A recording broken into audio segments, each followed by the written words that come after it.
One of the biggest cliches you can hear about India is a poor country. No, India is not a poor country. It's actually among the top 10 GPDYs. This is Jonathan. Originally from France, he moved to India from New Zealand. Now based in Bangalore, Jonathan manages his father-in-law's manufacturing company. He explained to me the Indian way of doing things, how India changes foreigners, and the common misconceptions Europeans have about India. I'm Max Chernov, your insider to Expat Life. Hello! What's the typical opinion that you hear from Europeans about India? Any misconceptions that you need to deal with when you talk about India and your Indian experience with your European friends? India is dirty, people are pooping on the street, people are poor, people are doing shit, it's not a good country, many things like this. So there is the good, the bad, and the crispy in India. There's everything. It's such a cultural shock to come to India for a European that many people cannot understand, especially if they are close-minded.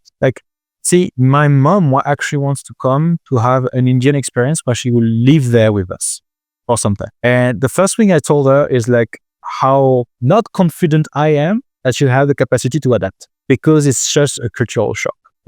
She came to visit us to New Zealand, and I told her, if we were still in New Zealand and we are considering coming to settle in New Zealand to be close from us, I will have more doubt of you succeeding, despite New Zealand being a full English country, than you coming to India. Because there is everything in India that is different from the European world. One of the biggest cliches you can hear about India is a poor country. No, India is not a poor country. It's actually among the top 10 GPDY, which also says that it has a certain wealth. You have all those disparities, and you have people that are insanely rich and some people that will be insanely poor. 99% of people never bring their ideas to life. Think about how many amazing human stories and experiences could be shared through videos on YouTube, social media, or in movies. But people either don't have the time or find it too difficult. And as a YouTuber, I know this myself. That's why I want to recommend to you an incredible tool, NVIDIA AI V3, whose team is kindly supporting today's video. With NVIDIA AI, you can turn your ideas into full-length videos, no matter what skill level you have right now. Just type in the idea you want to create a video about. You can even edit wherever you like using simple text commands like add my voice. And unlike traditional video tools with steep learning curves, NVIDIA acts as a creative partner you've always wanted. It will truly put you in the director's seat while it does all the heavy lifting. And you can try NVIDIA AI for free. This will save you hundreds of dollars that you would otherwise spend on expensive services like editing or animation. Just click the link in the description below. I maintain what I said last time. You have extremes in India. Finding the middle point is much more complicated in India compared to other countries where the extremes are not there and you're already on a really close scale, so the middle point is really pinpoint. Middle here is a really large middle. You're French, so you probably grew up with the taste in the French cuisine, one of the nicest cuisine in the world. How your taste, food preferences changed through the years in India? Only thing I'm missing from France is bread. Bread is the big thing I'm missing. When I went back in July, I think I took 5 kg of bread only because I was eating bread all the time. But eventually, life can bring you things on a platter. There's this whole manifestation thing you can hear on the internet. And it's I was really missing bread the other day because my experience having bread was not so long ago. And in our residence, we had a small carnival with some stalls installed. And there was a baker, an Indian baker, and we are going on the stand and she's selling sourdough French bread. So we start talking, and it's actually an Indian lady. Her name is Monali. She's passionate about European baking and cuisine, and especially French bread. And she was super nervous of me trying her bread because I told her I was French. And I tried her bread and I was like, do you have a subscription or something? Because I want this bread every day on my table. Now I've read it's French quality bread. It's as good as French bread, and it's in India, made by an Indian that is just passionate about it. And that's awesome. It's everything is possible in India. That's how I call it. Exactly. The word impossible does not exist in India. What Indian habits you obtained through your life in the Indian family? I think I cooled down a bit. I was more hot-blooded and I was getting frustrated when things were not getting done. Now I'm more it will happen eventually. I think that's the biggest change I had. Like I'm still getting frustrated for some things. Like when my wife will watch the interview, she will tell me, "No, you're not cooling down at all." But I think I'm getting calmer in India than what I was before, and I learned to accept that you can have delay in things. It's not things that don't have to be as efficient as it could be. It has to get done, and that's all. There is things like as soon as you are hitting the Indian traffic, you'll have to learn anyway that you will reach destination, but it will take time. So it's kind of the whole Indian philosophy in a way. It's like, oh, we'll do that. Okay, it's gonna take some time, and you have to learn that. And living with my wife, living with close by my in-laws, it's exactly that. So it's like the philosophy of eventually it will happen. So just take it easy and maybe you relax on the way a little bit more. Exactly. Yeah, like everything will come in time, and sometimes it will not be the most efficient way, but it will come. I'll give you an example. We have a maid in the family. So the maid is coming to clean our apartment, clean my in-laws' apartment every day on a daily basis. And she is getting old. She's been with my in-laws' family for the last 20 years. So any European people would have said, okay, now you need to replace her for a younger one that can be more and more efficient. The Indian way is to say, no, I'm going to keep this one, but I'm going to hire a second one that can help the first one because things will get done anyway. And I'm helping two people instead of one. So it can seem so frustrated. And as a joke, I was like, hey, we can just buy the new Optimus robots and replace everyone. But in the end, it's actually nice because you are helping two people and you are buying back your time also in a way. I'm living in Asia, in Southeast Asia. Like sometimes it feels like I talk to people and sometimes it feels like compared to Europe, here you have less privacy at home because of domestic help and because it's always in your house to help you with the kids, like with cooking, cleaning and stuff. Do you feel it this way? Is it okay for you already? You get used to it already or not? I'm getting used to it, but there was a curve to learn. When the man is coming, she's not comfortable around men. So my wife usually asks me to leave for work before the maids come. And it's both small things like this. And at first I'm like, I'm in my home after all, I can stay. And you can see that I don't like making people feel uncomfortable. So if she's uncomfortable, okay, I'm gonna maybe go to my office because she's not gonna do my office on that day, or go to work or something like this. You have to work around people, and it's all a matter of trust at the end of the day. Like when you learn to trust someone, you can have them coming in your home even when you're not here. Like our maid Yashoda, when we are leaving for a weekend trip or anything, she comes to feed our cats. Same for my in-laws driver, is coming and is helping us around. So that's actually good to build a trust relationship, but yeah, you are sacrificing a bit of your privacy for that. You mentioned that the maid can be uncomfortable around men. Why do you think is that? I will say it's cultural in a way. It's like this all cultural Indian thing that tends to disappear, and it's good because it should like people should be comfortable with one another. But yeah, it's I think it's still this old culture that is still here for her generation. You need to have a respect for the man, and you need to have a respect for your employers. And among your employers, you don't talk to the men, you don't approach the men or anything. You deal only with the women of the house. So yeah, it's this thing, but it's like I'm actually more cautious than during the last interview also when I'm talking about such topics, because I learned that from what I see is not usually the whole truth either. And is common sense. But I said some things during the last interview, and then I had people correcting me, including from my wife's family, which was kind of actually good. I'll give you the example. My wife has a cousin named Shomi, and her parents were actually in a love relationship for some years before getting married. And when I told like, okay, there is almost no love, like there is still this culture of arranged marriage and everything during the last interview, she texted me, she was like, hey, your interview was good, but you said that, and you have the example of my parents that had a love relationship for a really long time without being married before and everything.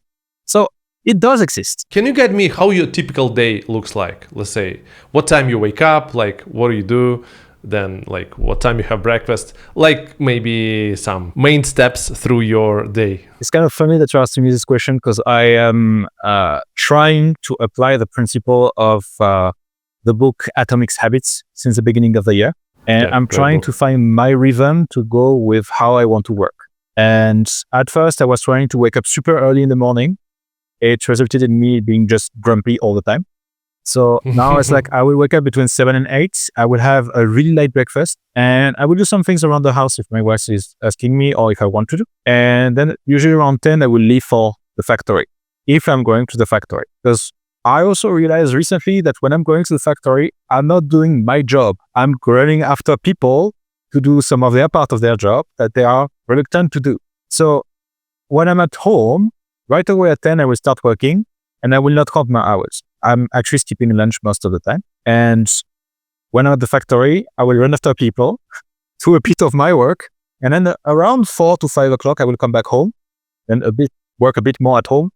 But if I don't come between 4 to 5 back home, I will be stuck in traffic. And 2 weeks ago, I had a bit of a delay because of meetings and everything. I left the factory at 5:30. I reached home at 10:30. Welcome to Bangalore traffic.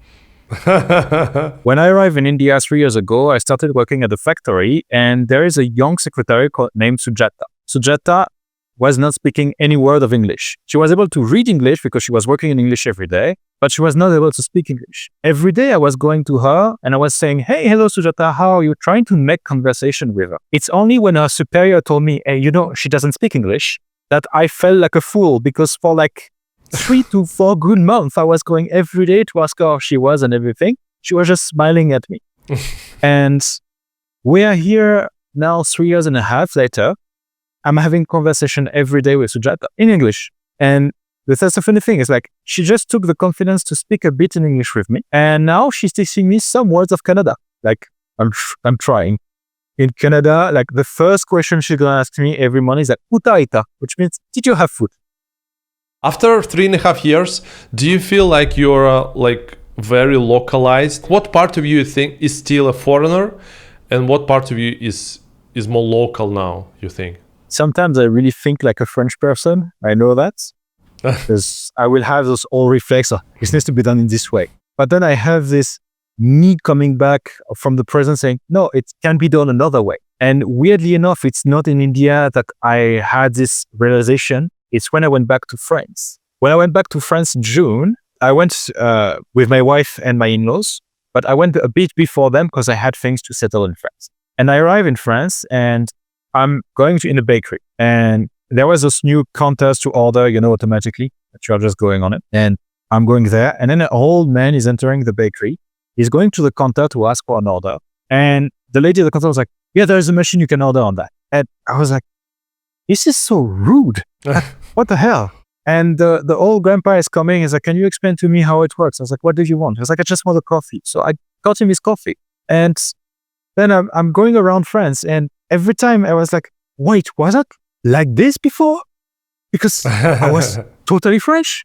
And I realized that not only India, but also New Zealand in many ways, then made me change into what a friend of mine described as a citizen of the world.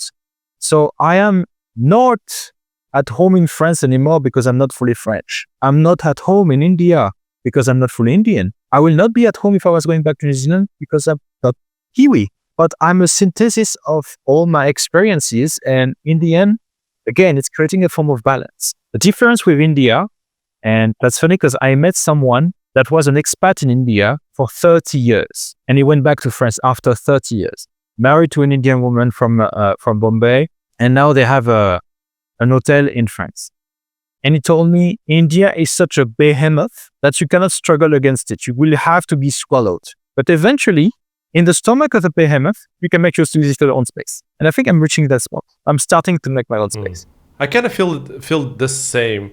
Because now home is in Singapore because I love the place, my family is here. But because I was not born in Singapore and I was last time I was in Russia was 4.5 years ago. I would say if I go to Russia, I wouldn't feel home there anymore. And for me, it's the home is where my family is right now.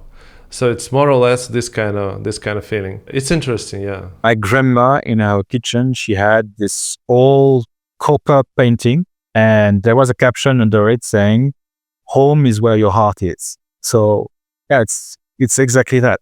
It's where your heart is where your family is, and if we moved from the word home to the word house, the definition of a house has multiple meaning. A house is four walls and roof where you're living, but a house is also your family. It's also who you are getting along with.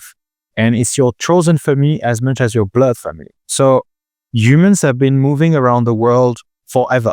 Imagine the very first people that went to America. They left everything behind them and they made a new home over there. And today their descent are fully Americans. It's the same way for us. You are from Russia, I'm from France. I'm currently living in India, you're currently living in Singapore.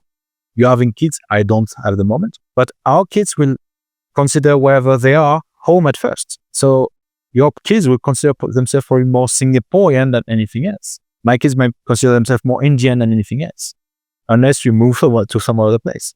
And then they might have the same experience of moving somewhere else and making a house. And it's a cycle. There is this Maori story about the roots and the boat.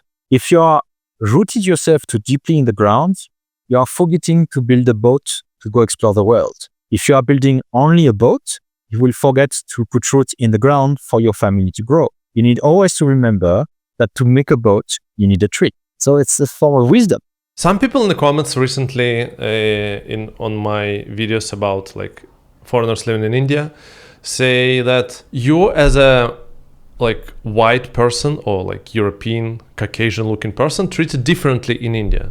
Do you think it's the case? Do you think you kind of in more privileged position in India? What do you think about that? It's totally the case and can go both ways. So it can go in a way where the person will look at you like you're almost godlike because you're white. And that is really disturbing. And it can be the reverse where the person will look at you and you're white. So they will try to extract as much thing from you in a bad way. And I have example in both ways. I was looking for packaging for one of my projects. I'm starting to talk with a packaging company and they're like, oh, for you, it's going to be 80 rupees per packaging, where I had another quote that was saying for the kind of packaging I was looking for, it would be 30 rupees. It's like, well, I will go with your competitors. And eventually I'm starting to talk with them and they understand that I live in India. I know the Indian way to go around. And they're like, okay, so we can maybe make 40 for you. And the other way is for me much more disturbing because it's kind of funny when you're like, okay, you're white, you're going to have this price, you live in India, you have this price and everything. When someone is looking up at you just because you're white, it's like, oh, you're God on earth or something. It's like, no, I'm just a human just like you. We can have a conversation. I'm not going to eat you. I'm not going to hurt you or anything. And I'm not going to bless you with like a God or anything. You're human, I'm human. Let's exchange. Let's have this honest conversation where I'm not your superior in any way. And establishing that with some people can be hard at first. And in the end, my wife was telling me that the other day. She appreciated the fact that I can talk with business people and I can talk with our driver or the maids or even someone on the street in the same way. I'm not going to treat anyone differently. So what changes in your life since our last chat? Like, have you, after our interview, someone reached out and said, hey, Jonathan, I saw the interview, or was there any cases like that? I had many cases like this, but I need to tell you the funniest one. In June, actually, I went back to France. I actually took the plane from Bangalore to Paris, and someone was sitting next to me with their partner. And during the whole plane flight, they were like, I think it's the guy. I think it's a guy. And eventually we arrive in Paris and we are waiting for the luggage. And I see the same people and they are talking to a third person. I think it's a guy. I think it's a guy. And as a joke, I was like, I'm the guy. For what? I'm like, do you want an interview with Max Chernov? No. I was like, what the hell? Yes. So definitely like stuck 10 hours on a plane with someone thinking I was in an interview and finally asking a question that was fun. Other instances, like many people reach on LinkedIn because following the interview, I actually did a post with the interview as well. And we had people from France and India reaching. So I guess people even in France watched the interview. And yeah, like I had one or two cases where people were asking me, hey, I think I saw you somewhere. And I was like, maybe you saw the interview. Business-wise, we had so many reach. Like we put the video on LinkedIn, people saw it, and people were asking us to work with Chernov Plastics or just work with me in some ways. And one person actually contacted me and was like, hey, I saw your video, I want to work with you now. How do I do that? Wow. So it's actually cool. It had a really positive impact on the global scale. What's one biggest lesson that India taught you through these 3.5 years that you are there? It's true every single day is to show pass. Like, you're having good moments, it's gonna pass. You're having a bad moment, it's gonna pass. In the last 3 years of India, I knew some of the best moments of my life and some of the worst moments of my life. Like, see, last year in July, I lost my godmother. So it was a really important person in my life. I flew back to France right away, as soon as I got the news. In the same year, my first business venture kind of failed 2 times. I tried the first time, it failed. I tried the second time, it failed again. In the same year, many bad things happened. And I was in a state where I was kind of depressed. And then in October, I'm receiving a message that I can meet an astronaut. That is one of the rarest person I admire in this world. I have an exchange of 2 minutes with him, and slowly, really slowly, it's starting to change back to good moments. To, okay, my first venture didn't work, but what did I learn from it? Okay, I don't have many people in India that I can count on, but I still have people that I can count on in India. And little by little, there's things like this.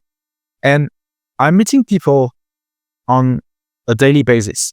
And sometimes it will just be a daily meeting. And some of them it will last and it will happen to be pretty good. Sometimes you will have an event happening and it will be bad, but it's a bad event for a good event after. An example, my first business venture was to create a brand of shirts that I call Nerds and More. It was for geek and nerds. For that, I wanted to create shirts in India made from Indian cotton with prints from India. As I was saying, it failed 2 times because every time I was about to launch, the supplier I found was like, oh, I cannot work with you, the numbers doesn't add up. Okay, but we've been working together for 6 months, and now you are telling me that 2 weeks before launching. But in the end, what I learned is the whole world of manufacturing, not only plastic or anything, works on big numbers. And the future of manufacturing is on-demand manufacturing. At the beginning of the year, I met someone who became a friend. His name is Kalpak. And now we are having a venture together where we're building a filament maker. But it's the first step for us to try to change some part of the industry to turn it to have on-demand manufacturing and want to empower that. And on-demand manufacturing is such an Indian way of thinking. You can have an Indian person in a garage with 2 injection molding machines that will try to compete with the biggest plant ever of injection molding from China because they just do it. Impossible is not an Indian word.